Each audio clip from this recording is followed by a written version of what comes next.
नमस्कार। विशा न्यूज 24/7 का हर दर्शकों को सादर प्रणाम, जोहार सलाम।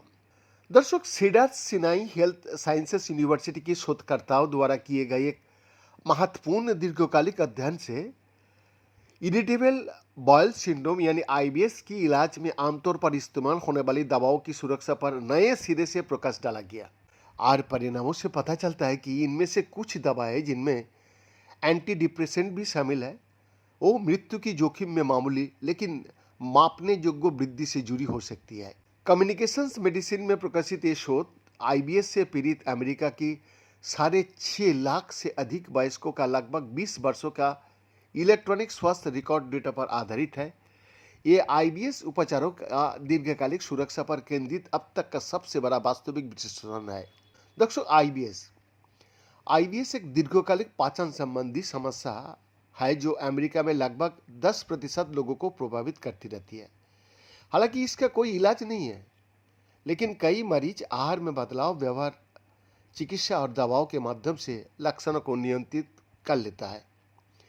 मगर कई मरीजों में कम उम्र में ही आईबीएस का निदान हो जाता है और वो कई सालों तक दवाइयाँ लेते रहता है।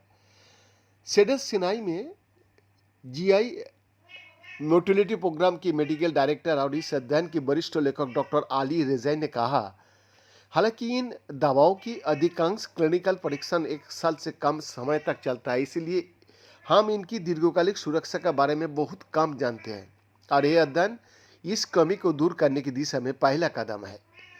दर्शक, शोधकर्ताओं ने विभिन्न प्रकार के उपचार ले रहे रोगियों का मूल्यांकन किया, जिनमें खाद्य एवं औषधि प्रशासन द्वारा अनुमोदित आईबीएस दवाएं, अवस्था रोधी दवाएं, एंटन रोधी दवाएं और ओपाइट आधारित दस्त रोधी दवाएं जैसे कि लोमरामाइड और डाइफेंटक्लिसेट शामिल है, जिनका व्यापक रूप से आईबीएस के उपचार में उपयोग किया जाता है।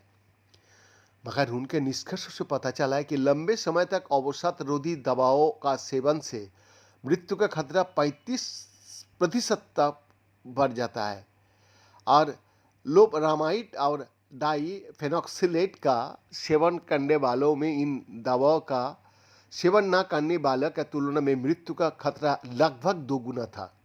ये अध्ययन इस बात को साबित नहीं करता है कि ये दवाएं सीधे तौर पर मृत्यु का कारण बनती है। इसके बजाय देखे गए संबंध इन दवाओं का सेवन करने वाले में गंभीर स्वास्थ्य समस्याओं जैसे कि हृदय संबंधी समस्याएं, गिरने और स्ट्रोक की अधिक संभावना का दर्शा सकता है। इसीलिए आईबीएस के लिए एफडीए द्वारा विशेष रूप से एंटी डिप्रेसेंट दवाओं को मंजूरी नहीं दिया गया है। फिर भी दर्द कम करने और लक्षणों से राहत दिलाने के लिए इन्हें अक्सर निर्धारित किया ही जाता है।